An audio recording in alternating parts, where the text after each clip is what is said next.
Now, the next team to come up on stage is BITM DMNBA 1. भक्ति, क्या तुम्हें पता है हाथी ने चींटी से क्या कहा था? क्या कहा था? ये अपन हाथी से ही पूछते हैं। कौन हाथी? हमारे अंकित भाई। ये क्या कह दिया गौरव? बिल्कुल, अंकित भाई हैं हमारे हाथी और हमारे साथी, जो हमें मुस्कुराने में मदद करते हैं और मोक्ष की प्राप्ति दिलाते हैं। So let's welcome Ankit Shukla presenting stand-up comedy on मोक्ष की प्राप्ति। हेलो गाइस, शुक्ला बोल रहा हूं। चेंज करने का समय नहीं मिला भाई, इसलिए ऐसे ही आया हूं। और बचपन से लेकर आज तक हम सब ने अपने मम्मी पापा से लात तो खाई होगी। मम्मी से खाते रहते हैं तो आदत सी पड़ जाती है। पर पापा लोग का क्या है कि वो 3-4 महीने में एक बार जलवा दिखाते हैं और आप लोग साल भर के लिए बुक। ऐसे ही मेरे पिताजी के और मेरे बीच के कुछ जलवे हैं जो आपके साथ मैं शेयर करना चाहूँगा। पहले मेरे पिताजी हाथ से मारते थे तो मैं विकसित हुआ, मोटी चमड़ी डेवलप कर ली। फिर मेरे पिताजी भी लगे हाथ विकसित हो रहे थे तो फिर उनके हाथ में जो भी आता था उससे मार देते थे। एक दिन तो पार्ले जी की पैकेट से ही मार दिया, वो भी खुली हुई। वो कहाँ कहाँ घुसी है मैं क्या ही बताऊं। फिर मैं और विकसित हुआ तो उन्होंने गेम ही पलट दिया भाई, मुक्का ही मार दिया डायरेक्ट, वो भी 5वीं उंगली में अंगूठी। मैं बोला ये तो चीटिंग है, मैं पोकेमॉन खेल रहा हूँ, आप थैनोस बन गए। तो इसीलिए जीवन तभी तक अच्छा था जब तक मैं छोटा बच्चा था। अब मैं बड़ा हुआ, पता नहीं किस मोड़ में आके खड़ा हुआ। और आप सबने 3Ds के बारे में तो सुना ही होगा। आज मैं आपको 3C के बारे में बताऊंगा। चिंता, चुनौती और तीसरे को बोल नहीं सकते क्योंकि कॉलेज के पॉलिसी के खिलाफ है। पर हर सी दूसरे को सी समझता है। जो आज की कहानी मैं आपको सुनाने वाला हूं वो 3C लोगों के ऊपर है, चौधरी, मुंद्रा और मैं। एक दिन चौधरी और मुंद्रा मेरे फ्लैट आए भांग लेके।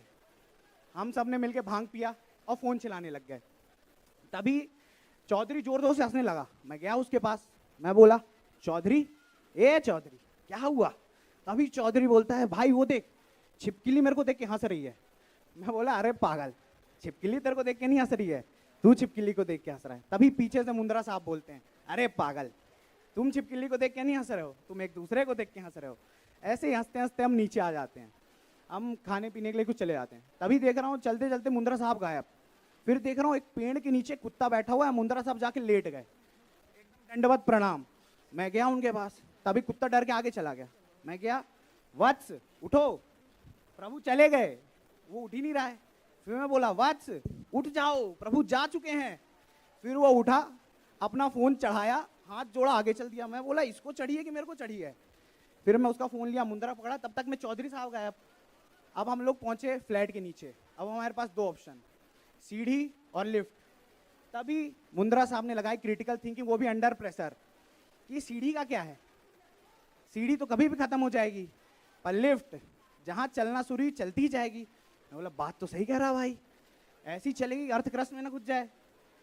तो फिर हम लिफ्ट का बटन दबाए, तभी देखे कि चौधरी साहब नीचे बैठे हैं मेडिटेशन करते हुए। मैं गया, चौधरी, ए चौधरी क्या कर रहा है? तभी चौधरी साहब कहते हैं मोक्ष की प्राप्ति। मैं बोला अरे गजब, ये तो अच्छी बात है भाई, हमें भी करनी चाहिए। हम भी हाथ जोड़ के पीछे खड़े हो गए।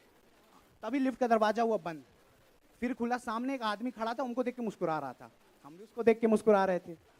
फिर दरवाजा बंद हुआ, फिर खुला, वो हमको देख के मुस्कुरा रहा था, हम उसको देख के मुस्कुरा रहे थे। फिर दरवाजा बंद हुआ, फिर खुला, वो जो गाली देना शुरू किया, पर हम फिर भी उसको देख के मुस्कुरा रहे थे क्योंकि कॉलेज की पॉलिसी है गाली नहीं दे सकते। तो फिर दरवाजा बंद हुआ, हमने देखा हमने तो बटन ही नहीं दबाई। फिर हमने जो बटनें दबाई हैं 4 3 2 1 2 3 4 1, वो जो लिफ्ट चली है चलती गई। ऐसा लग रहा था कि एलॉन मस्क के पहले हम मार्स पहुंच जाएंगे। तो वो लिफ्ट चलती जाएगी, चलती जब तक अच्छी जॉब और प्लेसमेंट नहीं लग जाती। और लास्ट में एक शायरी पेलूंगा, समय भी खत्म हो रहा है, कि खुदा करे जिंदगी में मकाम आए, खुदा करे जिंदगी में मकाम आए, बिना मेहनत के पैसे हर शाम आए, और इतनी ख्वाहिश है जीवन की, कितनी बदमाशी करे कि पेपर में नाम आए। चलो जाता हूँ भाई, समय खत्म हो गया।